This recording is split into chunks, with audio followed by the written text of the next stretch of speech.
شروع اللہ کے نام سے جو سب پر مہربان ہے، بہت مہربان ہے۔ تمام تعریفیں اللہ کی ہیں جس نے اپنے بندے پر کتاب نازل کی اور اس میں کسی قسم کی کوئی خامی نہیں رکھی۔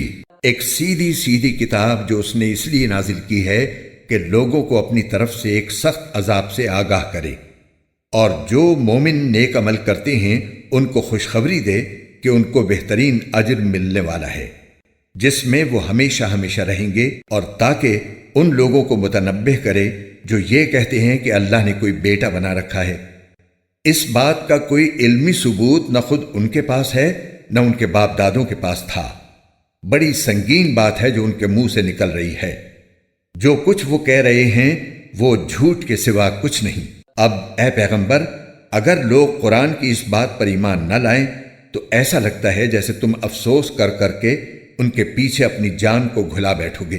یقین جانو کہ روئے زمین پر جتنی چیزیں ہیں ہم نے انہیں زمین کی سجاوٹ کا ذریعہ اس لیے بنایا ہے تاکہ لوگوں کو آزمائیں کہ ان میں کون زیادہ اچھا عمل کرتا ہے۔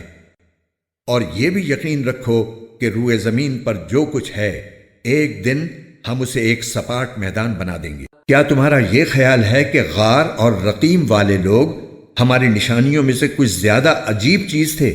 یہ اس وقت کا ذکر ہے جب ان نوجوانوں نے غار میں پناہ لی تھی اور اللہ تعالیٰ سے دعا کرتے ہوئے کہا تھا کہ اے ہمارے پروردگار، ہم پر خاص اپنے پاس سے رحمت نازل فرمائیے اور ہماری اس صورتحال میں ہمارے لیے بھلائی کا راستہ مہیا فرما دیجیے۔ چنانچہ ہم نے ان کے کانوں کو تھپکی دے کر کئی سال تک ان کو غار میں سلائے رکھا، پھر ہم نے ان کو جگایا تاکہ یہ دیکھیں کہ ان کے دو گروہ میں سے کون سا گروہ اپنے سوئے رہنے کی مدت کا زیادہ صحیح شمار کرتا ہے۔ ہم تمہارے سامنے ان کا واقعہ ٹھیک ٹھیک بیان کرتے ہیں۔ یہ کچھ نوجوان تھے جو اپنے پروردگار پر ایمان لائے تھے اور ہم نے ان کو ہدایت میں خوب ترقی دی تھی اور ہم نے ان کے دل خوب مضبوط کر دیے تھے۔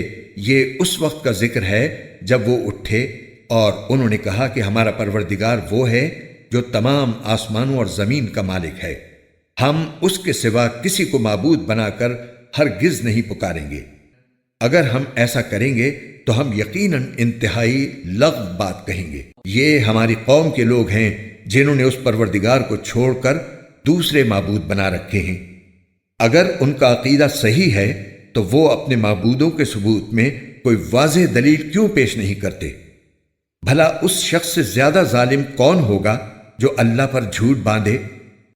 اور ساتھیو، جب تم نے ان لوگوں سے بھی علیحدگی اختیار کر لی ہے اور ان سے بھی جن کی یہ اللہ کو چھوڑ کر عبادت کرتے ہیں، تو چلو اب تم اسی غار میں پناہ لے لو۔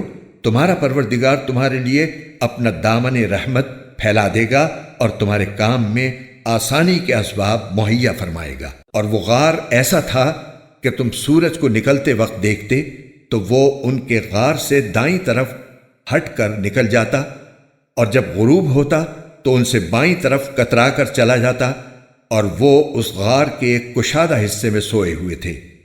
یہ سب کچھ اللہ کی نشانیوں میں سے ایک نشانی ہے۔ جسے اللہ ہدایت دے وہی ہدایت پاتا ہے، اور جسے وہ گمراہ رکھے اس کا تمہیں ہرگز کوئی مددگار نہیں مل سکتا جو اسے راستے پر لائے۔ تم انہیں دیکھ کر یہ سمجھتے کہ وہ جاگ رہے ہیں، حالانکہ وہ سوئے ہوئے تھے، اور ہم ان کو دائیں اور بائیں کروٹ دلواتے رہتے تھے، اور ان کا کتا دہلیز پر اپنے دونوں ہاتھ پھیلائے ہوئے بیٹھا تھا۔ اگر تم انہیں جھانک کر دیکھتے تو ان سے پیٹ پھیر کر بھاگ کھڑے ہوتے، اور تمہارے اندر ان کی دہشت سما جاتی۔ اور جیسے ہم نے انہیں سلایا تھا اسی طرح ہم نے انہیں اٹھا دیا تاکہ وہ آپس میں ایک دوسرے سے پوچھ گچھ کریں۔ ان میں سے ایک کہنے والے نے کہا، تم اس حالت میں کتنی دیر رہے ہوگے؟ کچھ لوگوں نے کہا، ہم ایک دن یا ایک دن سے کچھ کم نیند میں رہے ہوں گے۔ دوسروں نے کہا، تمہارا رب ہی بہتر جانتا ہے کہ تم کتنی دیر اس حالت میں رہے ہو۔ اب اپنے میں سے کسی کو چاندی کا یہ سکہ دے کر شہر کی طرف بھیجو، وہ جا کر دیکھ بھال کرے کہ اس کے کون سے علاقے میں زیادہ پاکیزہ کھانا مل سکتا ہے، پھر تمہارے پاس وہاں سے کچھ کھانے کو لے آئے، اور اسے چاہیے کہ ہوشیاری سے کام کرے اور کسی کو تمہاری خبر نہ ہونے دے۔ کیونکہ اگر ان شہر کے لوگوں کو تمہاری خبر مل گئی تو یہ تمہیں پتھراؤ کر کے ہلاک کر ڈالیں گے یا تمہیں اپنے دین میں واپس آنے کے لیے مجبور کریں گے، اور ایسا ہوا تو تمہیں کبھی فلاح نہیں مل سکے گی۔ اور یوں ہم نے ان کی خبر لوگوں تک پہنچا دی تاکہ وہ یقین سے جان لیں کہ اللہ کا وعدہ سچا ہے، نیز یہ کہ قیامت کی گھڑی آنے والی ہے، اس میں کوئی شک نہیں۔ پھر وہ وقت بھی آیا جب لوگ ان کے بارے میں آپس میں جھگڑ رہے تھے، چنانچہ کچھ لوگوں نے کہا کہ ان پر ایک عمارت بنا دو، ان کا رب ہی ان کے معاملے کو بہتر جانتا ہے۔ آخر کار جن لوگوں کو ان کے معاملات پر غلبہ حاصل تھا انہوں نے کہا کہ ہم تو ان کے اوپر ایک مسجد ضرور بنائیں گے۔ کچھ لوگ کہیں گے کہ وہ 3 آدمی تھے اور چوتھا ان کا کتا تھا، اور کچھ کہیں گے کہ وہ 5 تھے اور چھٹا ان کا کتا تھا۔ یہ سب اٹکل کے تیر چلانے کی باتیں ہیں۔ اور کچھ کہیں گے کہ وہ 7 تھے اور 8واں ان کا کتا تھا۔ کہہ دو کہ میرا رب ہی ان کی صحیح تعداد کو جانتا ہے، تھوڑے سے لوگوں کے سوا کسی کو ان کا پورا علم نہیں، لہٰذا ان کے بارے میں سرسری گفتگو سے آگے بڑھ کر کوئی بحث نہ کرو اور نہ ان کے بارے میں کسی سے پوچھ گچھ کرو۔ اور اے پیغمبر، کسی بھی کام کے بارے میں کبھی یہ نہ کہو کہ میں یہ کام کل کر لوں گا، ہاں یہ کہو کہ اللہ چاہے گا تو کر لوں گا۔ اور جب کبھی بھول جاؤ تو اپنے رب کو یاد کر لو اور کہو مجھے امید ہے کہ میرا رب کسی ایسی بات کی طرف میری رہنمائی کر دے جو ہدایت میں اس سے بھی زیادہ قریب ہو۔ اور وہ اصحاب کہف اپنے غار میں 300 سال اور مزید 9 سال سوتے رہے۔ اگر کوئی اس میں بحث کرے تو کہہ دو کہ اللہ ہی بہتر جانتا ہے کہ وہ کتنی مدت سوتے رہے۔ آسمانوں اور زمین کے سارے بھید اسی کے علم میں ہیں، وہ کتنا دیکھنے والا اور کتنا سننے والا ہے، اس کے سوا ان کا کوئی رکھوالا نہیں ہے، اور وہ اپنی حکومت میں کسی کو شریک نہیں کرتا۔ اور اے پیغمبر، تم پر تمہارے پروردگار کی طرف سے جو وحی بھیجی گئی ہے اسے پڑھ کر سنا دو، کوئی نہیں ہے جو اس کی باتوں کو بدل سکے، اور اسے چھوڑ کر تمہیں ہرگز کوئی پناہ کی جگہ نہیں مل سکتی۔ اور اپنے آپ کو استقامت سے ان لوگوں کے ساتھ ساتھ رکھو جو صبح و شام اپنے رب کو اس لیے پکارتے ہیں کہ وہ اس کی خوشنودی کے طلبگار ہیں۔ اور تمہاری آنکھیں دنیاوی زندگی کی خوبصورتی کی تلاش میں ایسے لوگوں سے ہٹنے نہ پائیں، اور کسی ایسے شخص کا کہنا نہ مانو جس کے دل کو ہم نے اپنی یاد سے غافل کر رکھا ہے، اور جو اپنی خواہشات کے پیچھے پڑا ہوا ہے، اور جس کا معاملہ حد سے گزر چکا ہے۔ اور کہہ دو کہ حق تو تمہارے رب کی طرف سے آ چکا ہے، اب جو چاہے ایمان لے آئے اور جو چاہے کفر اختیار کرے۔ ہم نے بے شک ایسے ظالموں کے لیے آگ تیار کر رکھی ہے جس کی قناتیں ان کو گھیرے میں لے لیں گی، اور اگر وہ فریاد کریں گے تو ان کی فریاد کا جواب ایسے پانی سے دیا جائے گا جو تیل کی تلچھٹ جیسا ہوگا اور چہروں کو بھون کر رکھ دے گا۔ کیسا بدترین پانی اور کیسی بری آرام گاہ۔ البتہ جو لوگ ایمان لائے اور انہوں نے نیک عمل کیے تو یقیناً ہم نیک لوگوں کے اجر کو ضائع نہیں کرتے۔ یہ وہ لوگ ہیں جن کے لیے ہمیشہ رہنے والے باغات ہیں، ان کے نیچے سے نہریں بہتی ہوں گی، ان کو وہاں سونے کے کنگنوں سے مزین کیا جائے گا، وہ اونچی مسندوں پر تکیہ لگائے ہوئے باریک اور دبیز ریشم کے سبز کپڑے پہنے ہوں گے، کتنا بہترین اجر اور کیسی حسین آرام گاہ۔ اور اے پیغمبر، ان لوگوں کے سامنے ان 2 آدمیوں کی مثال پیش کرو جن میں سے ایک کو ہم نے انگوروں کے 2 باغ دے رکھے تھے اور ان کو کھجور کے درختوں سے گھیرا ہوا تھا، اور ان دونوں باغوں کے درمیان کھیتی لگائی ہوئی تھی۔ دونوں باغ پورا پورا پھل دیتے تھے اور کوئی باغ پھل دینے میں کوئی کمی نہیں چھوڑتا تھا، اور ان دونوں کے درمیان ہم نے ایک نہر جاری کر دی تھی۔ اور اس شخص کو خوب دولت حاصل ہوئی تو وہ اپنے ساتھی سے باتیں کرتے ہوئے کہنے لگا کہ میرا مال بھی تم سے زیادہ ہے اور میرا جتھا بھی تم سے زیادہ مضبوط ہے۔ اور وہ اپنی جان پر ستم ڈھاتا ہوا اپنے باغ میں داخل ہوا، کہنے لگا میں نہیں سمجھتا کہ یہ باغ کبھی بھی تباہ ہوگا، اور میرا خیال یہ ہے کہ قیامت کبھی نہیں آئے گی، اور اگر کبھی مجھے اپنے رب کے پاس واپس بھیجا بھی گیا تب بھی مجھے یقین ہے کہ مجھے اس سے بھی اچھی جگہ ملے گی۔ اس کے ساتھی نے اس سے باتیں کرتے ہوئے کہا کیا تم اس ذات کے ساتھ کفر کا معاملہ کر رہے ہو جس نے تمہیں مٹی سے اور پھر نطفے سے پیدا کیا، پھر تمہیں ایک بھلا چنگا انسان بنا دیا۔ جہاں تک میرا تعلق ہے، میں تو یہ عقیدہ رکھتا ہوں کہ اللہ میرا پروردگار ہے اور میں اپنے پروردگار کے ساتھ کسی کو شریک نہیں مانتا۔ اور جب تم اپنے باغ میں داخل ہو رہے تھے، اس وقت تم نے یہ کیوں نہیں کہا کہ ماشاء اللہ لا قوت الا باللہ، یعنی جو اللہ چاہتا ہے وہی ہوتا ہے، اللہ کی توفیق کے بغیر کسی میں کوئی طاقت نہیں۔ اگر تمہیں یہ نظر آ رہا ہے کہ میری دولت اور اولاد تم سے کم ہے، تو میرے رب سے کچھ بعید نہیں ہے کہ وہ مجھے تمہارے باغ سے بہتر چیز عطا فرما دے اور تمہارے اس باغ پر کوئی آسمانی آفت بھیج دے جس سے وہ چکنے میدان میں تبدیل ہو کر رہ جائے، یا اس کا پانی زمین میں اتر جائے، پھر تم اسے تلاش بھی نہ کر سکو۔ اور پھر ہوا یہ کہ اس کی ساری دولت عذاب کے گھیرے میں آ گئی، اور صبح ہوئی تو اس حالت میں کہ اس نے باغ پر جو کچھ خرچ کیا تھا وہ اس پر ہاتھ ملتا رہ گیا، جبکہ اس کا باغ ٹٹیوں پر گرا پڑا تھا، اور وہ کہہ رہا تھا کاش میں نے اپنے رب کے ساتھ کسی کو شریک نہ مانا ہوتا۔ اور اسے کوئی ایسا جتھا میسر نہ آیا جو اللہ کو چھوڑ کر اس کی مدد کرتا، اور نہ وہ خود اس قابل تھا کہ اپنا دفاع کر سکے۔ ایسے موقع پر آدمی کو پتہ چلتا ہے کہ مدد کا سارا اختیار سچے اللہ کو حاصل ہے، وہی ہے جو بہتر ثواب دیتا اور بہتر انجام دکھاتا ہے۔ اور ان لوگوں سے دنیاوی زندگی کی یہ مثال بھی بیان کر دو کہ وہ ایسی ہے جیسے ہم نے آسمان سے پانی برسایا تو اس سے زمین کا سبزہ خوب گھنا ہو گیا، پھر وہ ایسا ریزہ ریزہ ہوا کہ اسے ہوائیں اڑا لے جاتی ہیں، اور اللہ ہر چیز پر مکمل قدرت رکھتا ہے۔ مال اور اولاد دنیاوی زندگی کی زینت ہیں، اور جو نیکیاں پائیدار رہنے والی ہیں وہ تمہارے رب کے نزدیک ثواب کے اعتبار سے بھی بہتر ہیں اور امید وابستہ کرنے کے لیے بھی بہتر۔ اور اس دن کا دھیان رکھو جس دن ہم پہاڑوں کو چلائیں گے اور تم زمین کو دیکھو گے کہ وہ کھلی پڑی ہے، اور ہم ان سب کو گھیر کر اکٹھا کر دیں گے اور ان میں سے کسی ایک کو بھی نہیں چھوڑیں گے، اور سب کو تمہارے رب کے سامنے صف باندھ کر پیش کیا جائے گا۔ آخر تم ہمارے پاس اسی طرح آ گئے جس طرح ہم نے تمہیں پہلی بار پیدا کیا تھا۔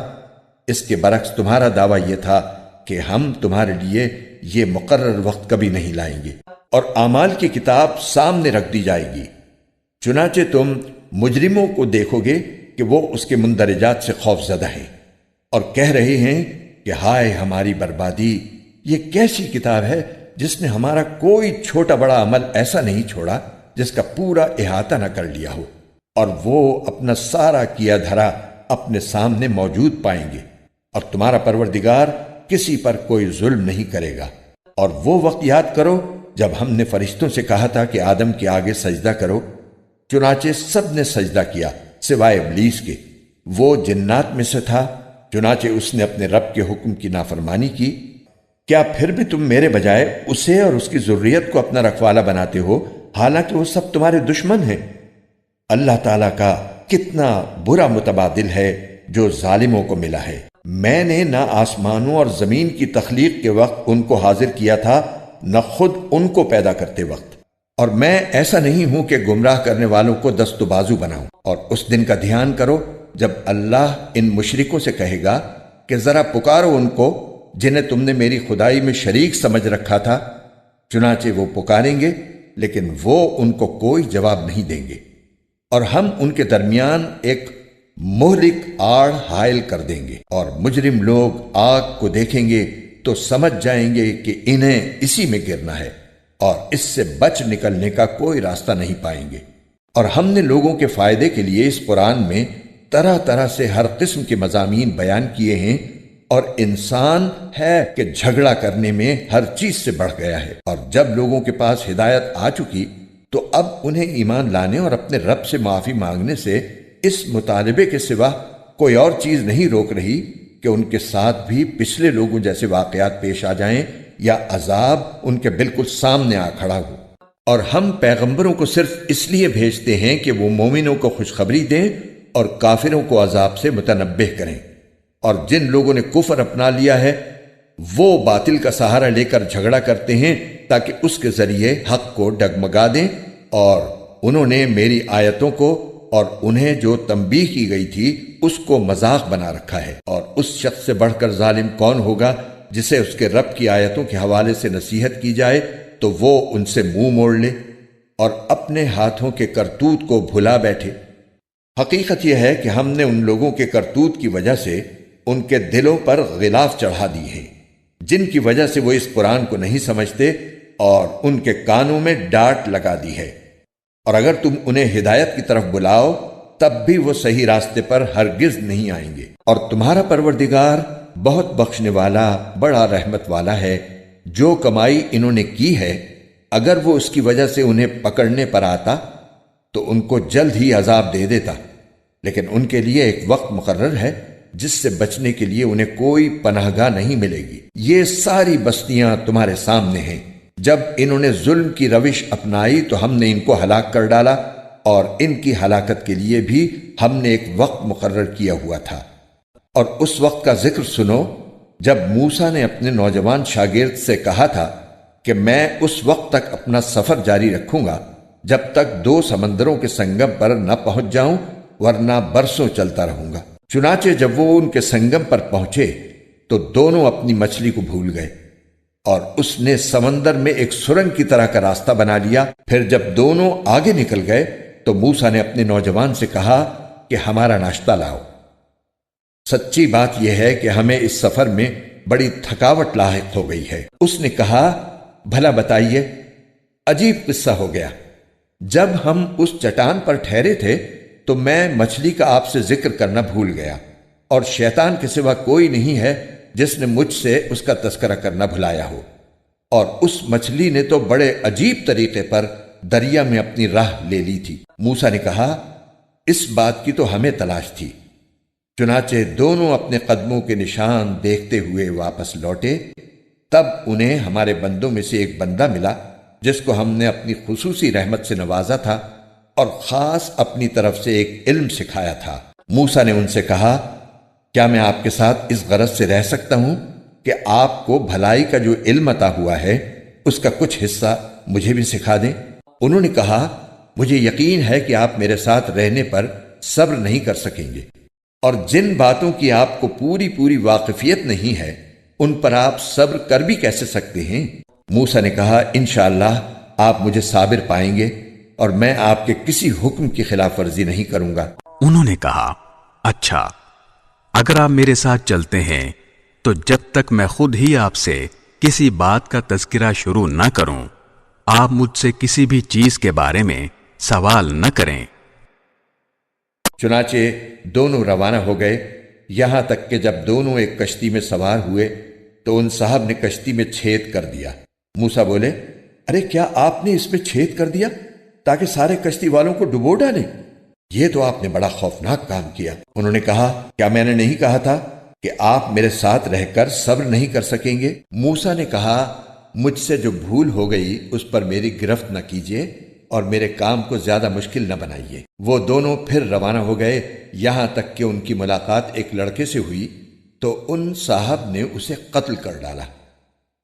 موسیٰ بول اٹھے، ارے کیا آپ نے ایک پاکیزہ جان کو ہلاک کر دیا جبکہ اس نے کسی کی جان نہیں لی تھی جس کا بدلہ اس سے لیا جائے؟ یہ تو آپ نے بہت ہی برا کام کیا۔ انہوں نے کہا، کیا میں نے آپ سے نہیں کہا تھا کہ آپ میرے ساتھ رہنے پر صبر نہیں کر سکیں گے؟ موسیٰ بولے، اگر اب میں آپ سے کوئی بات پوچھوں تو آپ مجھے اپنے ساتھ نہ رکھیے، یقیناً آپ میری طرف سے عذر کی حد کو پہنچ گئے ہیں۔ چنانچہ وہ دونوں پھر روانہ ہو گئے، یہاں تک کہ جب ایک بستی والوں کے پاس پہنچے تو اس کے باشندوں سے کھانا مانگا تو ان لوگوں نے ان کی مہمانی کرنے سے انکار کر دیا۔ پھر انہیں ایک دیوار ملی جو گرا ہی چاہتی تھی، ان صاحب نے اسے کھڑا کر دیا۔ موسیٰ نے کہا، اگر آپ چاہتے تو اس کام پر کچھ اجرت لے لیتے۔ انہوں نے کہا، لیجئے، میرے اور آپ کے درمیان جدائی کا وقت آ گیا۔ اب میں آپ کو ان باتوں کا مقصد بتائے دیتا ہوں جن پر آپ سے صبر نہیں ہو سکا۔ جہاں تک کشتی کا تعلق ہے، وہ کچھ غریب آدمیوں کی تھی جو دریا میں مزدوری کرتے تھے۔ میں نے چاہا کہ اس میں کوئی عیب پیدا کر دوں، کیونکہ ان کے آگے ایک بادشاہ تھا جو ہر اچھی کشتی کو زبردستی چھین کر رکھ لیا کرتا تھا، اور لڑکے کا معاملہ یہ تھا کہ اس کے ماں باپ مومن تھے، اور ہمیں اس بات کا اندیشہ تھا کہ یہ لڑکا ان دونوں کو سرکشی اور کفر میں نہ پھنسا دے۔ چنانچہ ہم نے یہ چاہا کہ ان کا پروردگار انہیں اس لڑکے کے بدلے ایسی اولاد دے جو پاکیزگی میں بھی اس سے بہتر ہو اور حسن سلوک میں بھی اس سے بڑی ہوئی ہو۔ رہی یہ دیوار تو وہ اس شہر میں رہنے والے 2 یتیم لڑکوں کی تھی، اور اس کے نیچے ان کا ایک خزانہ گڑا ہوا تھا، اور ان دونوں کا باپ ایک نیک آدمی تھا۔ اس لیے آپ کے پروردگار نے یہ چاہا کہ یہ دونوں لڑکے اپنی جوانی کی عمر کو پہنچیں اور اپنا خزانہ نکال لیں۔ یہ سب کچھ آپ کے رب کی رحمت کی بنا پر ہوا ہے، اور میں نے کوئی کام اپنی رائے سے نہیں کیا۔ یہ تھا مقصد ان باتوں کا جن پر آپ سے صبر نہیں ہو سکا۔ اور یہ لوگ تم سے ذوالقرنین کے بارے میں پوچھتے ہیں، کہہ دو کہ میں ان کا کچھ حال تمہیں پڑھ کر سناتا ہوں۔ واقعہ یہ ہے کہ ہم نے ان کو زمین میں اقتدار بخشا تھا اور انہیں ہر کام کے وسائل عطا کیے تھے، جس کے نتیجے میں وہ ایک راستے کے پیچھے چل پڑے، یہاں تک کہ جب وہ سورج کے ڈوبنے کی جگہ پہنچے تو انہیں دکھائی دیا کہ وہ ایک دلدل جیسے سیاہ چشمے میں ڈوب رہا ہے، اور وہاں انہیں ایک قوم ملی۔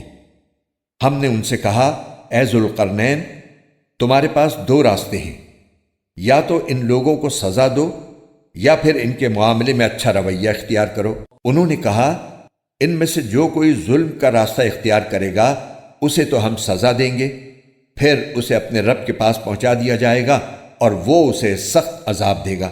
البتہ جو کوئی ایمان لائے گا اور نیک عمل کرے گا تو وہ بدلے کے طور پر اچھے انجام کا مستحق ہوگا، اور ہم بھی اس کو اپنا حکم دیتے وقت آسانی کی بات کہیں گے۔ اس کے بعد وہ ایک اور راستے کے پیچھے چل پڑے، یہاں تک کہ جب وہ سورج کے طلوع ہونے کی جگہ پہنچے تو انہوں نے دیکھا کہ وہ ایک ایسی قوم پر طلوع ہو رہا ہے جسے ہم نے اس کی دھوپ سے بچنے کے لیے کوئی اوٹ مہیا نہیں کی تھی۔ واقعہ اسی طرح ہوا، اور ذوالقرنین کے پاس جو کچھ ساز و سامان تھا ہمیں اس کی پوری خبر تھی۔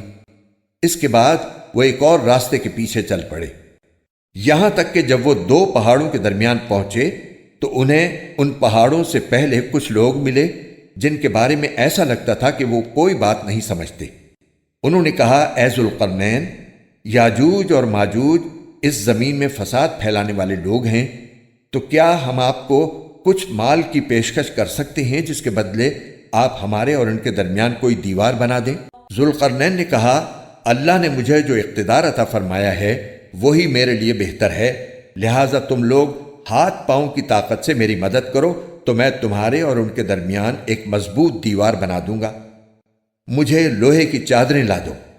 یہاں تک کہ جب انہوں نے درمیانی خلا کو پاٹ کر دونوں پہاڑی سروں کو ایک دوسرے سے ملا دیا تو کہا کہ اب آگ دہکاؤ، یہاں تک کہ جب اس دیوار کو لال انگارہ کر دیا تو کہا کہ پگھلا ہوا تانبا لاؤ، اب میں اس پر اونڈیلوں گا۔ چنانچہ وہ دیوار ایسی بن گئی کہ یاجوج ماجوج نہ اس پر چڑھنے کی طاقت رکھتے تھے اور نہ اس میں کوئی سوراخ بنا سکتے تھے۔ ذوالقرنین نے کہا، یہ میرے رب کی رحمت ہے کہ اس نے ایسی دیوار بنانے کی توفیق دی، پھر میرے رب نے جس وقت کا وعدہ کیا ہے جب وہ وقت آئے گا تو وہ اس دیوار کو ڈھا کر زمین کے برابر کر دے گا، اور میرے رب کا وعدہ بالکل سچا ہے۔ اور اس دن ہم ان کی یہ حالت کر دیں گے کہ وہ موجوں کی طرح ایک دوسرے سے ٹکرا رہے ہوں گے، اور سور پھونکا جائے گا تو ہم سب کو ایک ساتھ جمع کر لیں گے، اور اس دن ہم دوزخ کو ان کافروں کے سامنے کھلی آنکھوں لے آئیں گے